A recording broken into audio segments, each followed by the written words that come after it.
No episódio de hoje vamos entender como que está o nível de violência no campo contra a mulher. Um assunto muito importante e totalmente inédito nessa bancada, dada a relevância, né, que a gente sabe que o campo tem alguns desafios que a gente precisa discutir e entender como amenizar e como diminuir esses casos que as mulheres sofrem no campo. Então, vem com a gente nesse episódio que está sensacional. Bom dia, boa tarde, boa noite. Seja muito bem-vindo para mais um episódio do nosso querido podcast Agro 2. Aqui nessa bancada, eu, Pedro Maia, engenheiro agrônomo, frente a mais de 400 episódios, abordando temas relevantes sobre o agronegócio no Brasil e no mundo. É isso, muito obrigado você que está aqui sempre com a gente, já puxa a sua cadeira, já senta aqui com a gente, pega o seu café, ou você que está aí dentro da sua boleia do seu caminhão, ou trabalhando aí no campo, né, na sua máquina agrícola, está escutando o nosso podcast. É uma honra poder dividir esse momento com você.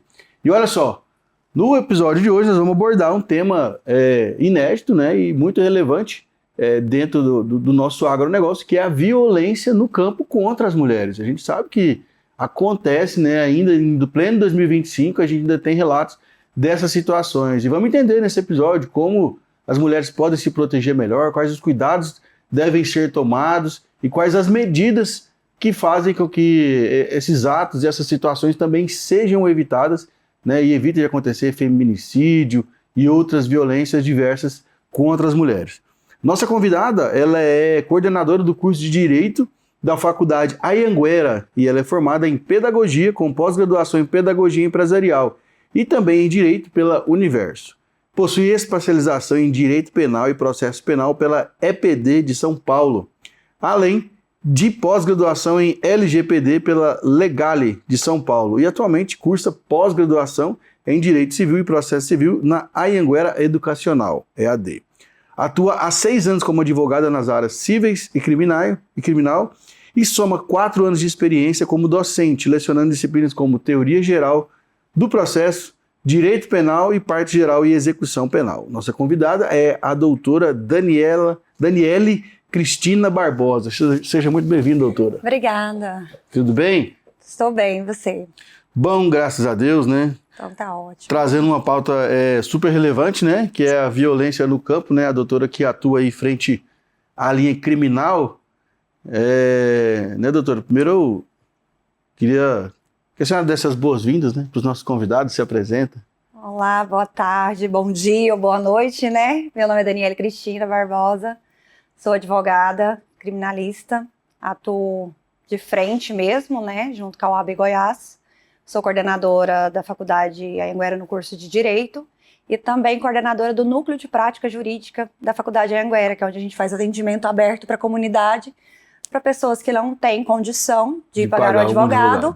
Aí nós prestamos também essa assessoria junto à comunidade. Mas não é a mesma coisa que advogado dativo, não? Não, nós não recebemos como advogado dativo. A própria faculdade tem o advogado que atua junto com os alunos, né?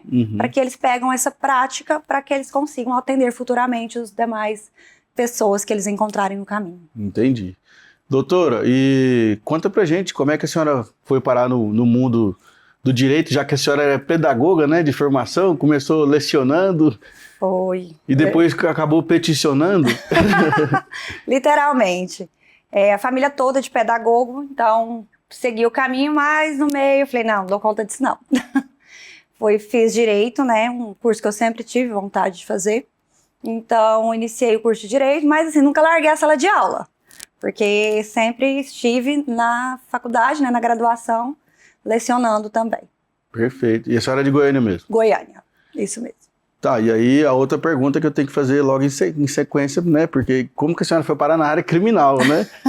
Tanto área civil, empresarial, trabalhista, tributária, tantas outras aí, né? Tanta área mais tranquila, bora né? mexer com os mal acabados.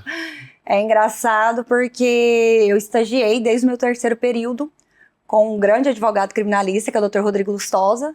Então, me apaixonei pelo criminal e sempre gostei, apesar de várias críticas, né? Porque ser mulher já tem uma barreira e criminal, outra barreira, que é mais homens que atuam nessa área. Apesar que hoje nós mulheres estamos quebrando esses paradigmas, né? Então foi mais por influência mesmo. A senhora está há 4 anos nessa linha criminal? Não, criminal vai fazer 8 anos. 8 anos? Então já pegou uns casos cabeludos aí? Bastante. Nós temos de tudo um pouco.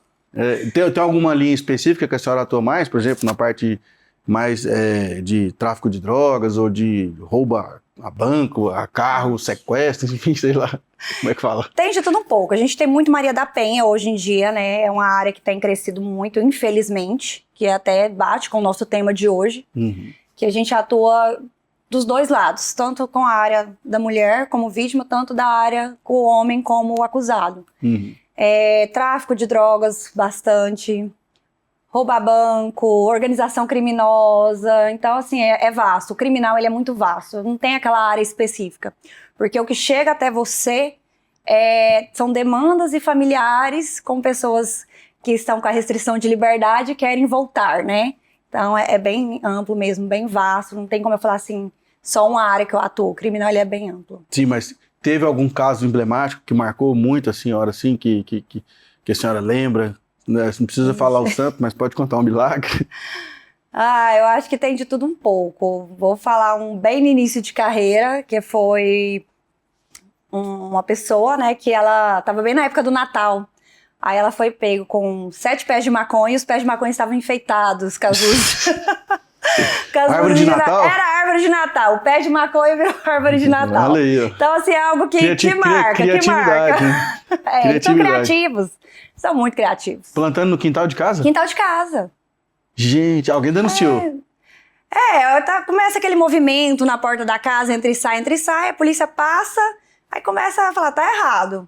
Aí pegou uma, na hora que entrou, tava lá o pisca-pisca, Papai Noel pendurado, tava bem bacana. Parabéns aí pra você, pela sua criatividade aí, né? Utilizou pro fim correto, né? Só pra gente entender. Doutora Daniele, e vamos agora entrando um pouco no tema aí proposto, né? Pra gente abordar aí dentro do nosso episódio hoje, que é justamente essa questão da violência no campo, né? Contra as mulheres. Qual que é um status aqui que a senhora pode passar pra gente aí, um overview, para entender como que tá essa situação hoje, né? A gente, parece que é um assunto que a gente quase não vê na mídia, né? Quase não tem notícia, né? Apesar que não é que não tem notícia, não é que não acontece. Isso. Né? O caso de violência doméstica, mais no campo, eu falo até mais no interior, né? Nem sempre só no campo, mas mais no campo, por estar mais afastado. É um índice alto e, infelizmente, ele não é tão noticiado. Por quê? Porque nós estamos falando de mulheres que estão no campo, afastadas de toda a situação de mídia, de suporte de políticas públicas. Então, nós estamos ali numa situação de mulheres que dependem totalmente de quem? Do marido, que está ali no campo trabalhando. E eu acho que também, né, doutora, desculpa te interromper, mas essa questão do isolamento geográfico também, né? Porque às vezes você está num lugar que, vamos supor, a viatura ou a delegacia está ali a 50 quilômetros, a 40 quilômetros. E nem é só isso, né? Além de ter essa grande dificuldade, né, sobre essa distância, nós também temos o quê? O medo. Porque essa mulher, ela depende totalmente de quem? Do homem que tá ali. Que ele é o próprio. Ele que faz o provento da casa, ele que faz toda a situação. Ela ali é uma mera empregada. Então, e se ela sair dali, o que vai acontecer com ela? Então, é muito complicado ter denúncias mais relativo à parte rural do que à parte urbana.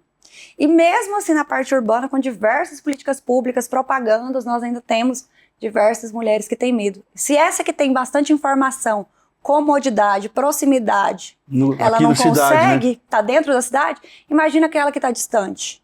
E nós vivemos numa sociedade patriarcal, né? Então, quem ali no campo, ela sabe que o homem, ele é o esteio da casa. Então, ela tem aquilo ali, ele só me bateu porque eu fiz algo de errado.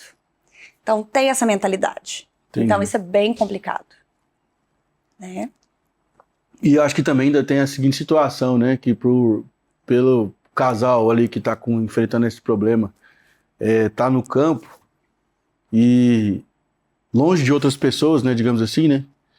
E acaba que tem homem que é covarde, né? Que aproveita dessa situação e às vezes, por exemplo, tem um entreveiro lá e resolve, mas depois acho que a mulher também fica com medo, né? De voltar para casa, de rever, né? Sim. O marido, né? É um pouco complicado, principalmente assim, vai afastar ele do lar. Mas aquele lar ali, a maioria das pessoas, ele é o dono dali. E essa mulher, ela não tem uma rede de apoio onde ela consiga se retirar daquele local e se resguardar. Ela vira refém, né? Ela vira refém. Ela infelizmente, ela é refém daquela realidade. Mas nada que não a proíba de tentar, porque assim, nós temos políticas públicas, projetos de governo que tentam resguardar essa mulher com aluguel, com INSS, mas a maioria elas dependem financeiramente do marido. Então, assim, num caso desse, vamos supor, ela pode pleitear uma ajuda de custo aí do INSS, do governo para isso? Se caso ela tenha carteira assinada, porque às vezes, vamos supor, trabalha ali, né, junto com o marido, ela pode pleitear sim, e também existe, né, as políticas públicas onde ela faz tratamento psicológico, psiquiátrico. Aí ela tem laudo. E aí ela consegue esse amparato. Mas ela precisa de uma orientação de um advogado. Ela precisa justamente de uma orientação, nem sempre do advogado. Às vezes nós temos delegacias especializadas da mulher. Então essas delegacias especializadas da mulher, elas já fazem toda essa situação, essas perguntas, né? E já informam para ela e ela fala, não, eu quero, já ir encaminhado para o judiciário. Só que a gente tem um problema, que eu falo que é um problema, é as mulheres chegarem e falarem assim, não, eu só chamei a polícia para dar um susto. Ele vai melhorar. É crer que vai melhorar. E, na verdade, faz piorar. É porque eu acho que depois, na minha visão, né? Eu sou casado já faz 10 anos quase. Graças a Deus, né? Nunca tive nenhuma situação e nunca vou ter, porque eu acho que isso vai muito do caráter, né? Da índole do ser humano, da pessoa que acho que chega a vias de fato, assim, né? Com o outro. Principalmente do sexo oposto, né? Independente se é homem ou se é mulher, né? Também não justifica a mulher também agredir o homem, né? E vice-versa, tudo mais, lógico. Mas eu acho que quando chega nesse ponto, né? Acho que acabou, né? Assim, o respeito, acabou a cumplicidade, porque, pô, você agrediu e normalmente acredito que na maioria das vezes tem álcool envolvido, né? Tem brigas envolvidas, né, doutora? É uma situação, ao redor, tudo, não é somente aquele momento, são diversas coisas que para chegar ali.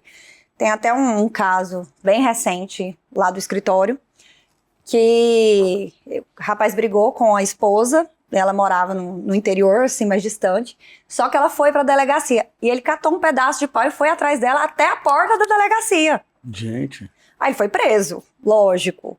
Aí passou mais ou menos, ele saiu na audiência de custódia, né? Que é uma audiência que faz ele bem rápido. Esse negócio dessa audiência de custódia.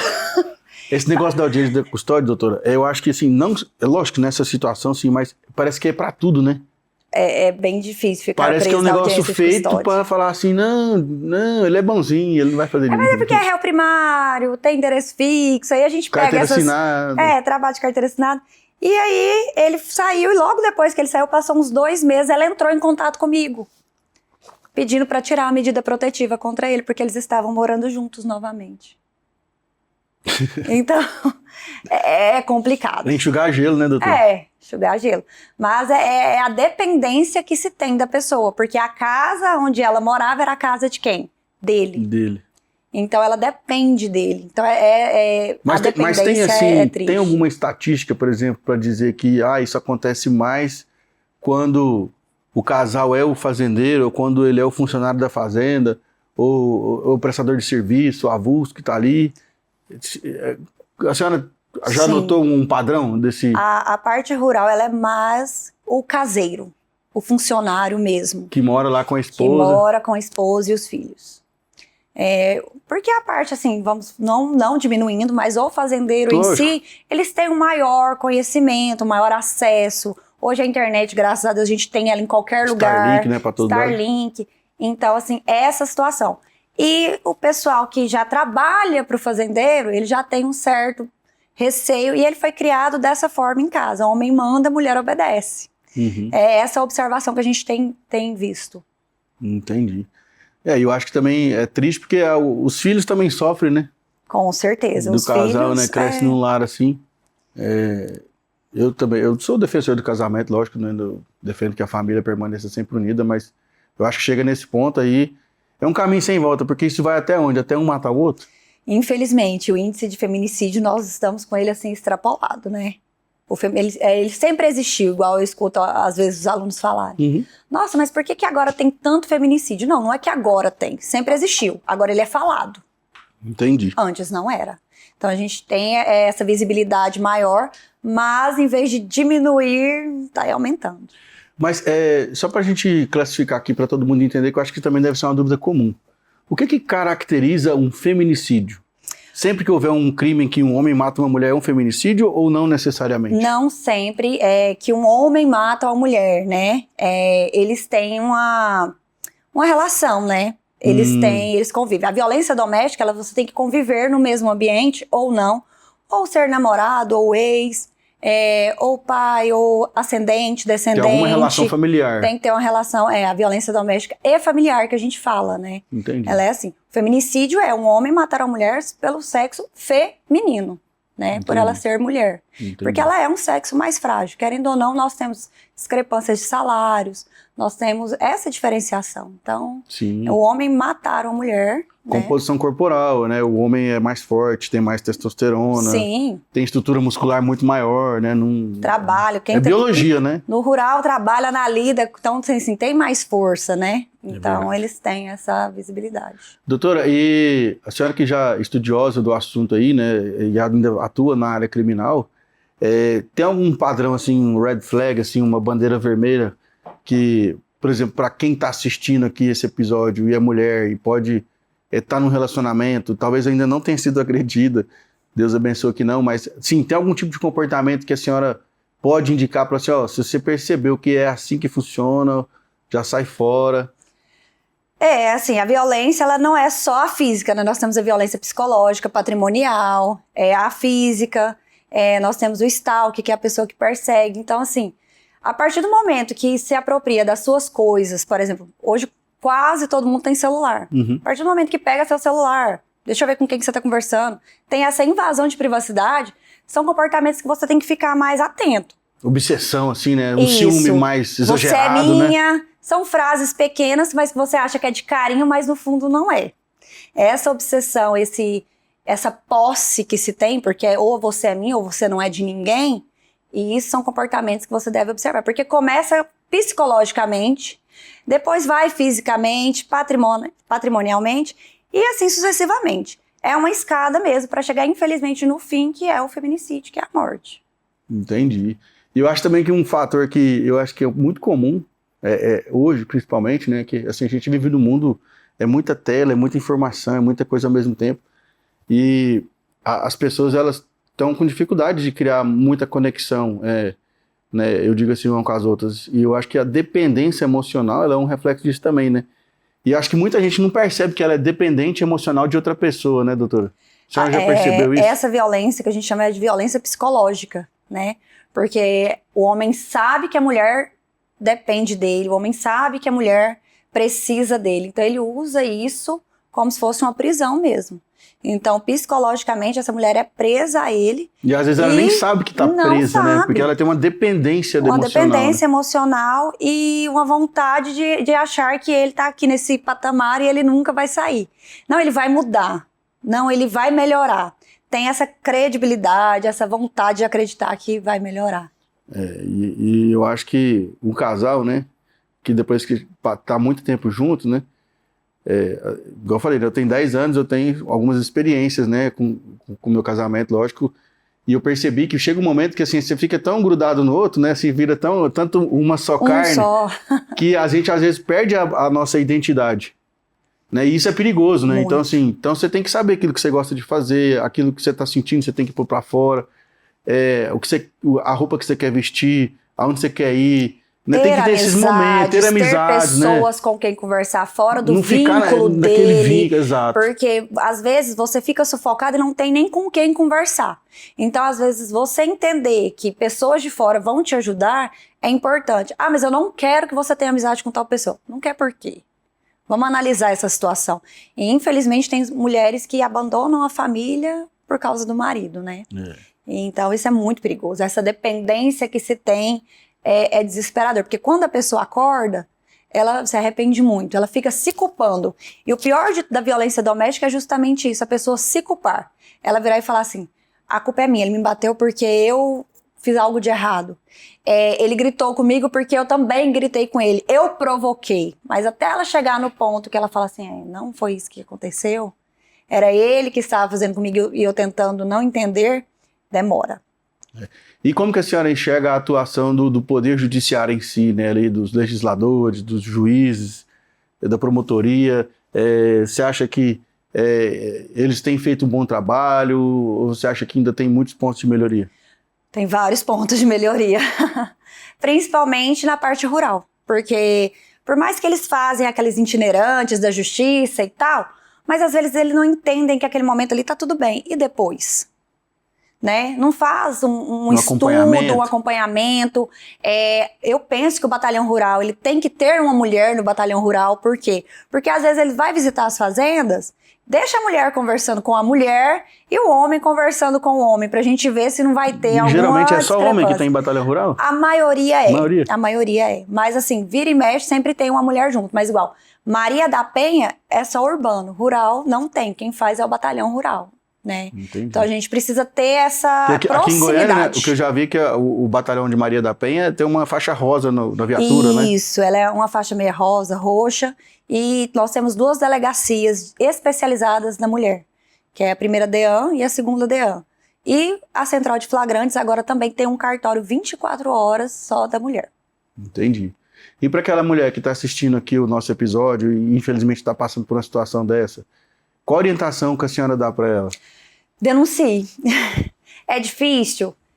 Mas você tem que denunciar, porque o fim é muito pior. Eu falo isso devido a diversos casos que eu já atendi, diversas mulheres que eu já atendi. Não espera chegar no limite. Não espera chegar no fim, porque no fim você não vai dar conta. Eu tenho uma cliente que o ex-companheiro dela, ele deformou o rosto dela. Meu Deus. Nós tivemos aquele caso da moça do elevador, quantidade de socos que ela levou, o rosto dela todo deformado. Então assim, ele deu indícios. É você que não quis enxergar, porque você não dava conta por causa dessa dependência.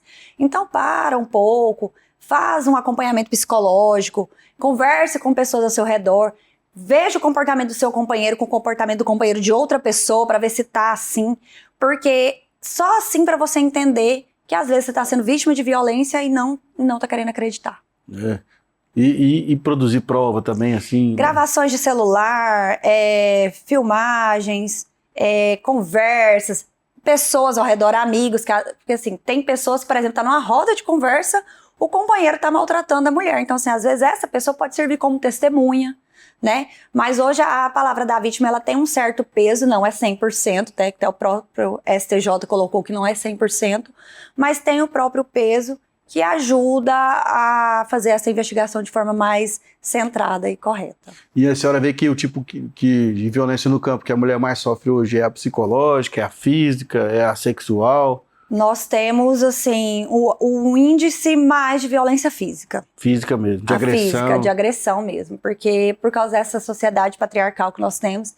E, às vezes, o marido foi criado vendo a mãe apanhando. Então, ele acha que isso é o quê? Normal, né? É isso, turma. O tema é pesado, né? Ruim de falar, mas, infelizmente, a gente sabe que acontece, né? Por mais que a gente não veja tantas notícias, né? Talvez por causa do isolamento geográfico do campo, será que é por isso, doutor? Eu acredito que seja esse isolamento, essa distância, essa falta da sociedade se aproximar mesmo, abrir os olhos, né, fazer essas campanhas, porque no urbano a gente tem campanhas praticamente todo mês. A gente teve mesmo o Agosto Lilás, que foi sobre isso, né? Então, assim, eu duvido que tenha chegado ao rural essa campanha. Não, e outra, né, querendo ou não, na cidade também, né, às vezes você mora num apartamento, numa casa, um vizinho escuta, às vezes o próprio vizinho denuncia, tem iniciativa, ele vai lá e agora denuncia. Ali não, a gente tem uma casa numa fazenda aqui, a isolada. Outra não sabe quantos quilômetros depois. E assim, às vezes a gente vê relatos quando a mulher, mas o marido vai pra cidade, né, uai, o que foi isso com você? Não, eu caí. Será que caiu mesmo? E eles não perguntam, não aprofundam e fica da forma que tá. E os médicos também são treinados, né? Pra quando vê essa situação, eles são obrigados a relatar, né? Sim, nós temos uma certa dificuldade porque às vezes eles acreditam no que a vítima tá falando. Porque pode ser, por exemplo, caiu, quebrou o braço, beleza, mas pode ser que o marido também pode ter puxado o braço. E até ir ao médico para fazer o corpo de delito já não tem tantos vestígios assim. Doutor, e quem quiser acompanhar o trabalho da senhora aí, seguir nas redes sociais, contratar a senhora para buscar uma orientação jurídica aí também, caso seja necessário, qual que é o caminho? Hoje nós temos as redes sociais, né? Tem o Instagram do escritório, né? Que é Barbosa e Ferreira Advocacia. E nós temos também da Faculdade Anhanguera, onde tem um núcleo de prática jurídica, que eu acho importante aquelas pessoas que não têm condição ir até nós vamos realizar todo o atendimento de forma gratuita, né? Para que consiga organizar as situações que tem dessas demandas. Barbosa e Ferreira. Barbosa e Ferreira. Isso. Qual bairro fica o escritório? Fica assim? no setor sul. Setor sul, Isso. pertinho aqui, ó. É, pertinho. Bom demais. É isso aí, turma. Tema muito relevante. Comenta aqui embaixo, né? Se você tem conhecimento de alguém que precisa de ajuda, compartilha esse podcast, mostra que tem solução, né? Que a gente não precisa ficar ali preso, sofrendo nessa situação, porque, né? Isso destrói uma família, destrói a vida de uma criança que está ali envolvida, né? Então vamos compartilhar esse assunto, vamos fazer chegar ao máximo de gente possível, tá bom? E você que comete esse tipo de crime, fica esperto que a sua vez vai chegar também, viu, espertão? Tá bom? Obrigado você que assistiu esse episódio, né? Se inscreve no canal aqui, deixa seu like e esparrama no mundo. Segue lá o nosso site, nosso portal de notícias, que é agro2.com.br, onde a gente traz informações quentinhas aí sobre o agronegócio no Brasil e no mundo. E segue também as nossas redes sociais, @portalagro2. Fechou? Valeu, obrigado pela sua participação. Bora pro próximo que tem mais 400 aqui na galeria. Um abraço.